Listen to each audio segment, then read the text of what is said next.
Hey, listen to Wrestling Roundup on FreeFM, ArrowFM, and MP. As always, I'm Grady and live on Discord. We got Josh.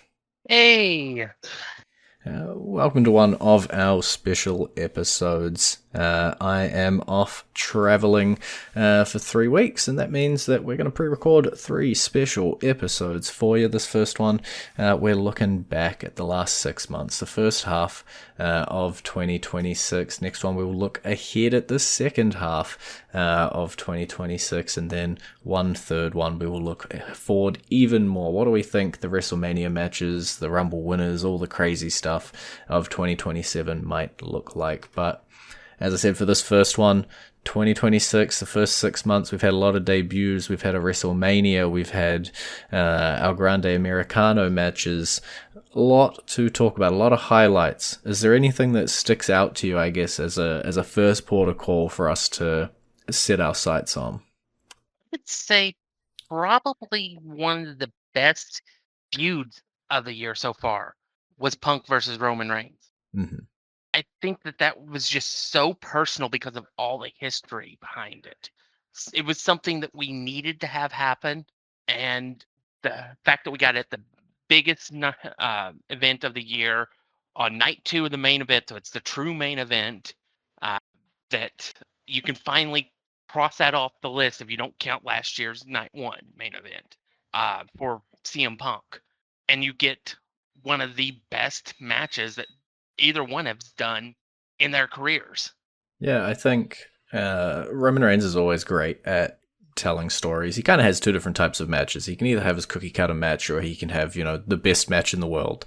And it really felt like CM Punk, when he came back to WWE, he came back to it with goals in mind that he always wanted to achieve. And one of those was the main event of WrestleMania. Um, and we can sit here and argue until the cows come home about getting some younger talent and getting other matchups, different people rotating through those main event slots, night one and night two. But CM Punk versus Roman Reigns showed why it deserved to be on last, why it deserved to be the main event of WrestleMania 42. And I'm sure he will be back, and I'm sure he'll keep doing stuff. But if CM Punk rode off into the sunset after that match, I feel like it was a great bow on the end of it, and he could call it after that personally. Yeah, I think there'll still be a few things that he can do, but I think his full timeness, I think, ended with that match. Hmm. Um, and that's nothing wrong to say. It's just unfortunate to be that his age is getting up there.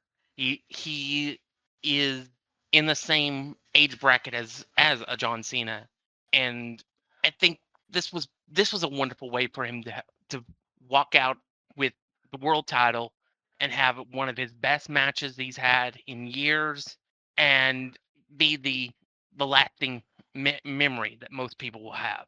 Yeah, perfectly happy with it. Perfect capstone. I think it is, if you don't count AAA, WWE's highest rated match of the year so far. Deserves it thoroughly. Cannot be mad with it. And there was his matches leading up to that as well, right? Like, it wasn't just the big one with Roman Reigns. He defended that title so many times, whether it was Finn Balor and you believed it or not. It was still matches where he's defended him. He's doing stuff with the Vision, and he is building up as he goes. It was good to see, and yeah, happy that everybody sort of achieved what they needed to achieve. We'll have to see what happens with this next chapter in the Bloodline story with Roman Reigns picking up the title. We've seen him scoop up Jacob Fatu, regain the Usos. Maybe I'm a little less keen on seeing where that goes for Roman Reigns. I think I've seen it before. But they, every time I say that, they find a way to show me something I haven't seen.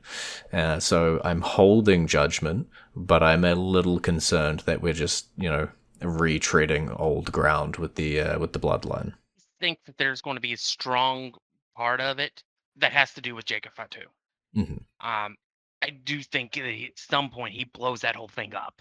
It's just a matter of when and how. Yeah. And talking about Fatu, right? That first 6 months of the year, having his WrestleMania match, looking amazing in that, challenging Roman at Backlash, having the tribal combat at Clash in Italy. Fatu's stock is skyrocketed through the roof as well. Yeah, I mean, they definitely know they have something with him, and that's it's just a matter of when they want to do it. He's another one that we could see maybe winning a briefcase or the Royal Rumble next year, and it not being out of the place at all. Yeah, I think he's had, like, if you were to, maybe we should have done this, if we were to look at everybody on the main roster and look at their first 6 months and sort of rank the amount of impact they've had or the amount that they've jumped up the card, he's gonna be there. He may not have captured any world titles, so, he's not Punk, he's not Reigns, he's not Cody, etc., but he had as good of a year or as good of a 6 months as you can kind of have without winning that championship. He was constantly in top storylines, be it with Drew McIntyre, be it with Roman Reigns, winning it in the case of Drew, putting up a good fight in the case of Reigns, and still featured weekly. And so he's probably one of the biggest stock risers in the last 6 months, really. And then it feels early because it was only a couple of weeks ago at time of recording. But I don't want to finish this episode without having talked about it. So I do have to bring up El Grande versus El Grande, right? If we said Punk and Reigns was the top WWE match, this beats it out. It's the one of the top rated matches of the year, full stop. No company, doesn't matter. Fans, Wrestling Observer, whatever you want, ranking system you want to use. This was a banger of a match. Yeah, it's everything that you wanted a pro wrestling match to be, and then some. It told a story.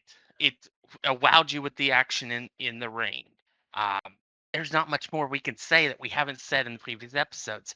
This was incredible. It's the match of the year by far, and it's going to be incredibly hard for any match in the next 6 months to knock it off that pedestal.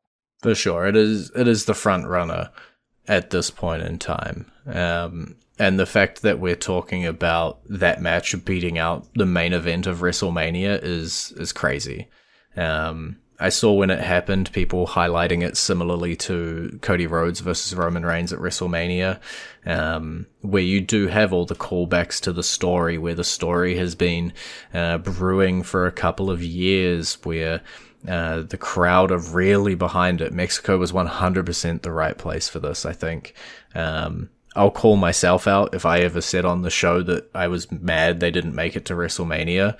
Doing it in Mexico was the correct answer. And all the stars aligned. Yeah, for two reasons. One, the atmosphere. Again, if you have not done it, WWE uploaded the entrance of El Grande Americano to their YouTube channel by itself. Go watch it because it was something incredible. And second, if it was at WrestleMania, it would have been 10 minutes. It would not have been an hour. If that. Yeah, it would not have been an hour-long segment of a show. It would have been 10 to 15 minutes tops. Yeah, it was the right call.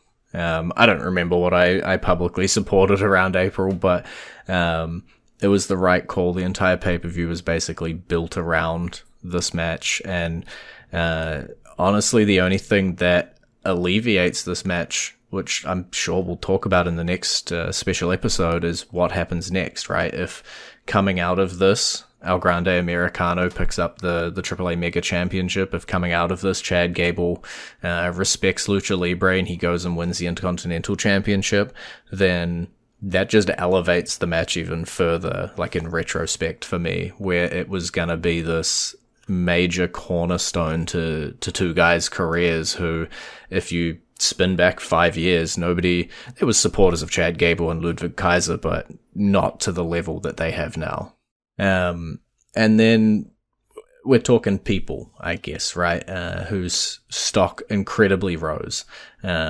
Obafemi showed up if you're talking the first 6 months, it's going to be impossible to not talk about the man who rocked up, made a statement, quote unquote retired Brock Lesnar at WrestleMania. It's still going, it's still knocking on, but could there be, outside of Brock Lesnar's debut 6 months, a better 6 months start for somebody than Obafemi had this year? The only one I can think of is the guy he beat at WrestleMania. Yeah. Because that 6 months was straight to the World Championship within 6 months of his debut. So, yeah, it was incredible.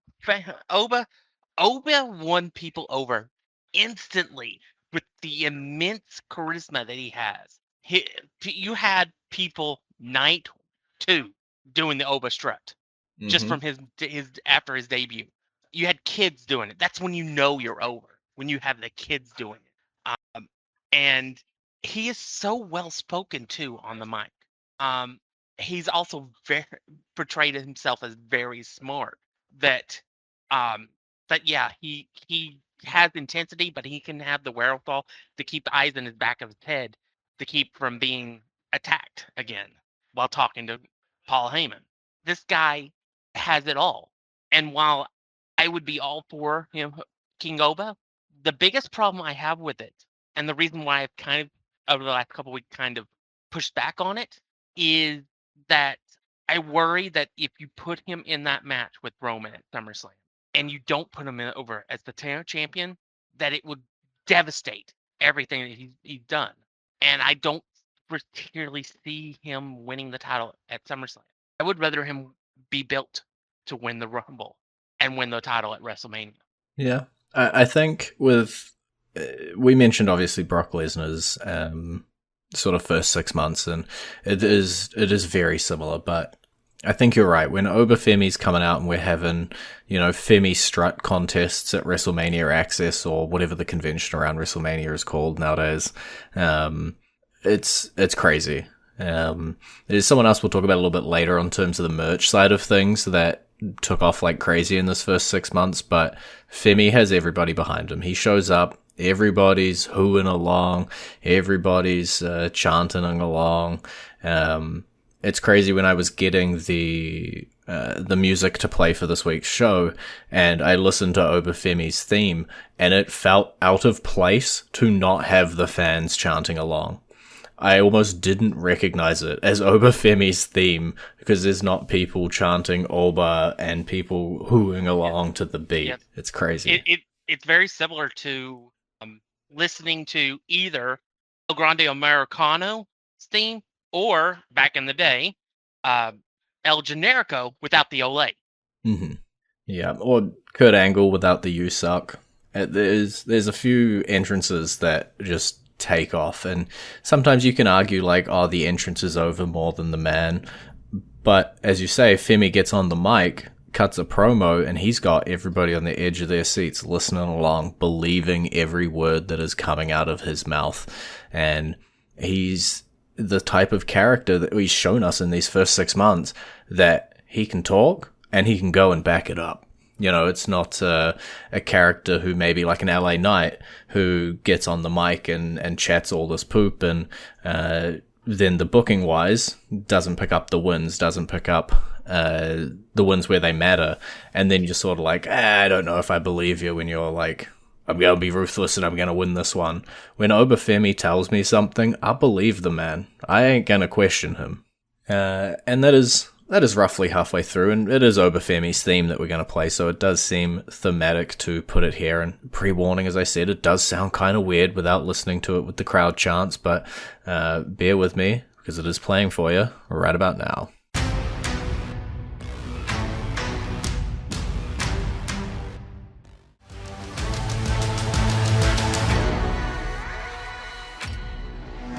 And you're back to Wrestling Roundup on FreeFM, ArrowFM, and MP. I'm Grady, he's Josh, and we are looking at the first half of 2026 with a special episode as Grady is off in Europe right now. Danhausen, right? If I'm talking Obafemi in terms of in the ring, character demolishing, absolute domination, but connecting with the fans, then we got to look over at Danhausen, top merch seller, connecting with everybody, doing the comedic side of wrestling. Um, it, I, as the somebody who has said multiple times he doesn't watch AEW. I don't really watch the independent. Um, I have loved every second since that box opened and revealed Dan Housen. The things that he has done, the the way that he portrays his character and stuff, it has been picture perfect. And I have enjoyed it. I have looked forward to anything that he does. Any segment he has to deal with The Miz has been pure bliss, and I am excited for what they do with him going forward. Even though I know he will never be a world champion, but he doesn't need to be. Yeah, I'm not here to question his longevity.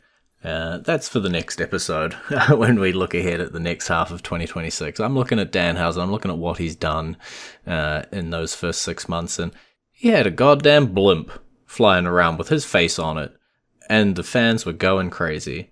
And you mentioned loving every single second of it since the box opened. I was on the other side of the coin, right? I came out here. I'm pretty sure I lambasted when that crate opened. I wasn't a fan. I was with the crowd. There were boos, right? There was a pretty mixed to negative reaction. People weren't into it.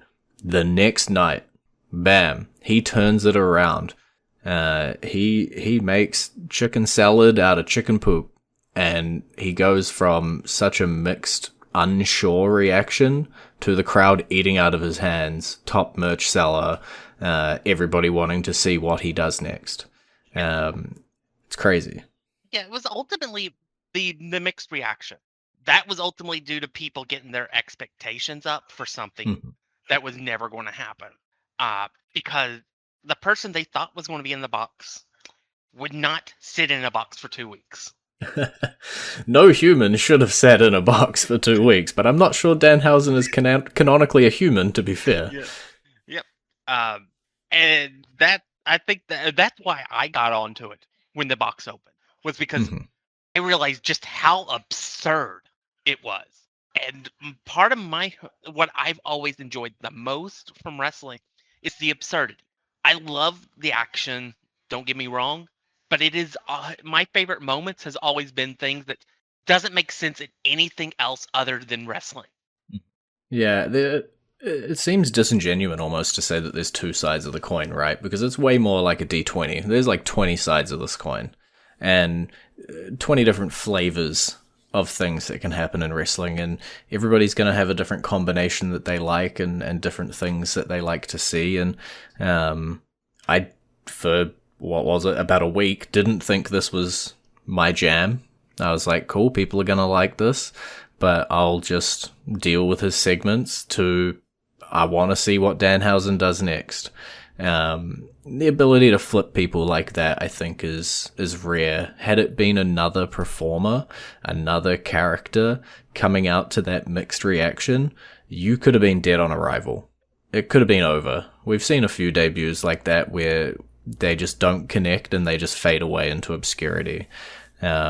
And so I want to credit, I guess, both him and the booking team for committing to getting him over. Had they just not shown him the next week, he probably would have faded off. And now he's a mainstay, right? As you say, what is he going to do next on SmackDown? How's he going to torture the Miz next? Are they eventually going to get into a tag team? It's all things that you're asking and wanting the answers to. Is there? I've done a lot of the talking. Is there anyone, any feud, any championship reign, any big win, any match, anything like that that I guess you want to highlight from these first 6 months of 2026? I It's a very think, broad question. yeah, I can I'll go vamp. with, yeah, I'll go with the string of matches that Gunther had during his retirement tour. Hmm. Um, because and I mean by retiring other people. Yeah. Um, the series of matches that he's had this year has been really really good. I we know Gunther is amazing in the ring, Hmm. but he's had some pretty good character work too. The match he had with AJ was insane at the Royal Rumble. Uh, and we'll wrap it back to the end of 2025, and the match he had with Cena was great, was Mhm. amazing. Um, I do think that maybe we lucked out with the injury to Rey Mysterio, that we don't see that her last image of Rey in the ring. Yeah. Um, but the match he had with Seth was insane. Um, that um, and the matches he's had with Cody has been really really good too. So yeah, I mean, it is what it is with as far as his placement on the card. He's always seems to be around the title, but he always gives us great showing too. Mm. Yeah, I think that's the important part, right? Like, I'm gonna cheat as you did. I'm gonna rewind to that John Cena tournament. We kind of knew Gunther was gonna win that and go into that match, but he came out week after week in that tournament. He fought Javon Evans, Carmelo Hayes, Solo Sikoa, LA Knight. Most of those matches over 17 minutes. The other one was only 15 minutes. Putting on long matches. These weren't Gunther coming out, squashing a guy in 10 seconds and heading over to his John Cena match we all knew he was getting. He was putting people over, looking strong against him the entire way through. Goes to John Cena. There's that really big storytelling piece. He wins his match. He gets out. He lets Cena have his moment. Uses it as fuel. Beats up R-Truth. Beats up AJ Styles. And it all works. It then retires AJ. Again, another banger retirement match. And then, yeah, you mentioned the Seth Rollins stuff at WrestleMania. We were like, how is this all going to play into it? I agree. I didn't want to see Gunther versus Ray. I still think Ray versus Dom is the correct answer for that. We've backed off the career killer piece a little bit. We still mention it. It's still his gimmick. It's still his subtitle, but he's not always in career killing matches, which I think is important. Now he gets into the title scene with Cody Rhodes, and it's entirely possible, in the next couple of months that he's got a championship back again for a guy who's had a championship for 80 to 90% of his time with the WWE. Yeah, so I think ultimately that is something that does kind of mar him. The retirement thing does keep him away from a title for a while, so it does extend the amount of time he doesn't have a title. Um, I personally, I'd like to see Gunther maybe find a friend and take the tag titles, just to be something different than a world title, because it's always a world title with him. Um, if he's going to get a title, I'd rather it be that, or or we can give him the United States title for a little while. Not 666 days, but um, a short run with the U.S. title. Give him tag title so he can be a Grand Slam champion, and then call him a day. Yeah, I think Gunther is, if he wasn't before, he has cemented in these last, I'm going to say 8 months to include the John Cena stuff, cemented his position at that top gatekeeper, always up there, kind of place that, Brock Lesnar could always be. You can always put him in a championship match for a world title and you believe it. You can put him up against a newcomer and you really want the newcomer to win, and they might not, but they'll still look good in defeat. And he's got that final boss aura about him that I think a lot of people want. I think Obafemi's developing it and he's almost there, and I kind of wonder if those two do clash at some point. It feels like it'll be a big one if they do, but they're the two big final bosses to me. Even though Roman Reigns, OTC, he's there. I got these two guys as my hard to beat folks. Yep. I will say one real quick thing before we're done. I think Mm-hmm. my champion of the first half of the year is Penta. Yeah. I think Penta has done amazing stuff with the Intercontinental title since he's won it. He had one of the ladder match that he had at WrestleMania was probably the second best match of the entire show. Um, and you can argue maybe it was better than than Cena Reigns in some ways, but it was incredible, and him continuing to be the champion going into the summer has been slightly surprising, but I'm all for it, and it is a question of who can beat him. So far, nobody has been able to, and he defends it constantly. Yeah, I agree. I think Penta has had a banger 6 months. Obviously, one of my partner's favorites, so I'm definitely biased. I think Trick Williams also has had a pretty good last 6 months, but Penta's up there, right? If you were to rank a top 5 people who had a great first 6 months, Penta's got to be up there. And the point is, on the weekly shows, we're talking maybe he'll challenge for a world title soon. Like, that's how much his stock has risen in the WWE, and it's awesome to see. Alrighty, well, as you alluded to, we have run out of time, and it has been great talking to you. Maybe. You can visit our Facebook page, facebook.com/wrestling R&D Upper, Twitter page, twitter.com/wrestling R&D Upper, our YouTube page, youtube.com/wrestling R&D Up, and we will catch you next week.